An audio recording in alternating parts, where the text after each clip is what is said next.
Hello dears, welcome back to Toasty. ഇന്നത്തെ നമ്മുടെ special നിങ്ങൾ ആരും ഇതേവരെ ട്രൈ ചെയ്ത് നോക്കിയിട്ടില്ലാത്ത ഒരു അടിപൊളി റെസിപ്പിയാണ്. നമ്മുടെ വീഡിയോ കണ്ടുകൊണ്ടിരിക്കുന്ന സമയത്ത് ഇഷ്ടപ്പെടുവാണെങ്കിൽ ഒന്ന് ലൈക്ക് ചെയ്തേക്കണേ. അതേപോലെ തന്നെ ചാനൽ ആദ്യമായി കാണുന്ന കൂട്ടുകാരുണ്ടെങ്കിൽ ഒന്ന് സബ്സ്ക്രൈബ് ചെയ്ത് സപ്പോർട്ട് ചെയ്തേക്കണേ. അപ്പോൾ ആദ്യം തന്നെ ഇതിനായിട്ട് ഒരു കടായിലേക്ക് അല്പം വെളിച്ചെണ്ണ ഒഴിച്ച് കൊടുക്കുന്നുണ്ട്. എണ്ണ ഒന്ന് ചൂടാവട്ടെ. ഇപ്പോൾ എണ്ണ ഒന്ന് ചൂടായിട്ടുണ്ട്. ഇതിലേക്ക് ഒരു ടീസ്പൂൺ പെരുംജീരകം ചേർത്ത് കൊടുക്കുന്നുണ്ട്.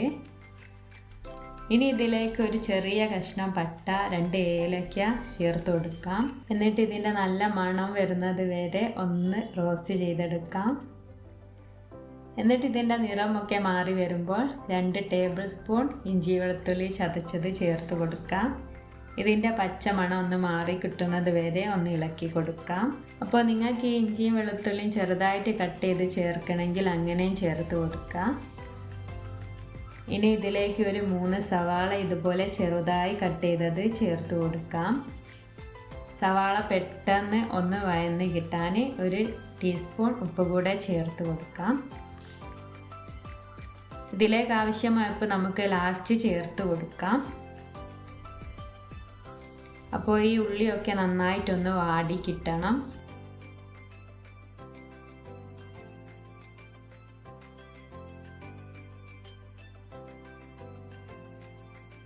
ഇനി അത് അടച്ചു വയ്ക്കാം.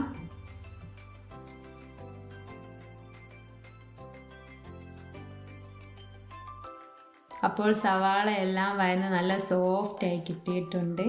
ഈ ഒരു സമയം ഇതിലേക്ക് ഒരു 15 ചെറിയുള്ളി ചതച്ചത് ചേർത്ത് കൊടുക്കാം. ഈ ഉള്ളി ചതച്ചിട്ട് ചേർത്ത് കൊടുക്കുക, അല്ലെങ്കിൽ ചെറുതായി അരിഞ്ഞിട്ട് ചേർത്ത് കൊടുക്കുക ചെയ്യാം. ഇനി ഈ ഒരു ചെറിയുള്ളി കൂടെ ഒന്ന് വാടി കിട്ടണം.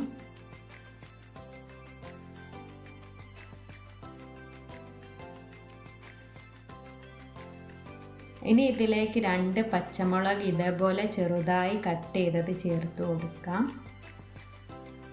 ഇനി ഇതിലേക്ക് പൊടികൾ ചേർത്ത് കൊടുക്കേണ്ടതുണ്ട്.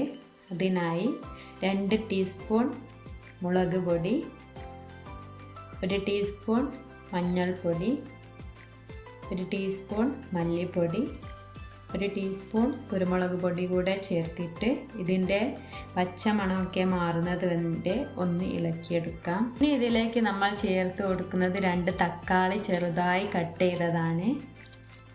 ഇനി തക്കാളിയൊക്കെ നല്ലപോലെ ഉടഞ്ഞു കിട്ടണം.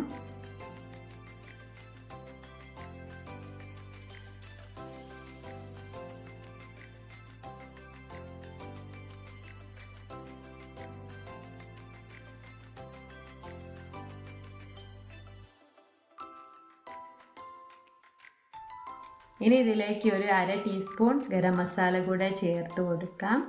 നന്നായിട്ടൊന്ന് ഇളക്കി യോജിപ്പിക്കാം.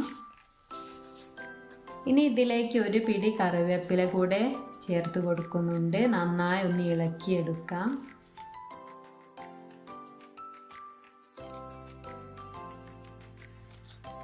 ഇനി ഞാനിവിടെ എടുത്തിട്ടുള്ളത് ബീഫിൻ്റെ ബ്രെയിനാണ്. ഇത് നല്ലപോലെ കഴുകി ക്ലീൻ ചെയ്തെടുത്തിട്ടുണ്ട്. ഇത് വലിയ കഷ്ണങ്ങളാക്കി കട്ട് ചെയ്തതാണ്. ഇനി ഇതിലേക്ക് ഇട്ട് കൊടുത്തിട്ട് മെല്ലെ ഒന്ന് ഇളക്കിയെടുക്കാം. ആ മസാല ഈ ബ്രെയിനിൻ്റെ എല്ലാ ഭാഗത്തും ഒന്ന് എത്തണം. ഇനി ഒരു 2 ടേബിൾ സ്പൂൺ വെളിച്ചെണ്ണ കൂടെ ഒഴിച്ച് കൊടുക്കാം. ഈ ഒരു സമയം ആവശ്യത്തിനുള്ള ഉപ്പും കൂടി ഇട്ട് കൊടുക്കാം. ജസ്റ്റ് ചെറുതായിട്ട് ഇതേപോലെ ഒന്ന് ഇളക്കിയെടുക്കാം. വെളിച്ചെണ്ണ എല്ലാ ഭാഗത്തും ഒന്ന് എത്തട്ടെ.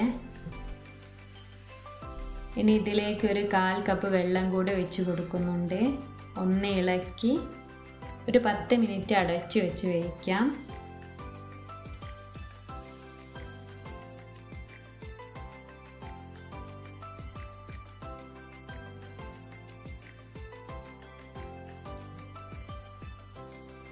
ഇനി ഇത് തുറക്കുമ്പോൾ തന്നെ നല്ലൊരു സ്മെല്ലാണ്. നല്ലപോലെ ഒന്ന് ഇളക്കി കൊടുത്ത് വീണ്ടും അടച്ചു വെച്ച് ഒന്ന് വറ്റിച്ചെടുക്കാം.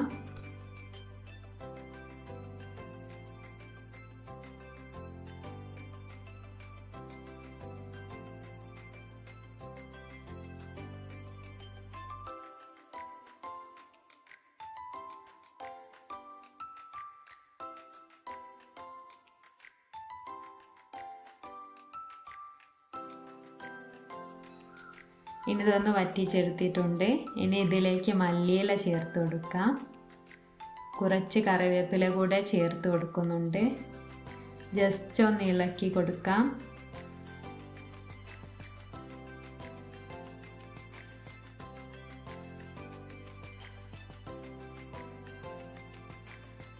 അപ്പോൾ ഇത്രയേ ഉള്ളൂ, നമ്മളെ ബ്രെയിൻ റോസ്റ്റ് ഇവിടെ റെഡിയാണ്. അടിപൊളി ടേസ്റ്റാണ്. ഇതേപോലെ ബീഫിൻ്റെ ബ്രെയിനൊക്കെ കിട്ടുമ്പോൾ ട്രൈ ചെയ്ത് നോക്കാം. കുട്ടികൾക്കൊക്കെ കൊടുക്കുന്നത് ഒരുപാട് നല്ലതാണ്. വീഡിയോ ഇഷ്ടമായെങ്കിൽ ആ ലൈക്ക് ബട്ടൺ ഒന്ന് പ്രസ് ചെയ്യുക. അപ്പോൾ അടുത്ത നല്ലൊരു വീഡിയോയുമായി വരുന്നവരേക്കും വീണ്ടും കാണാം. Thank you.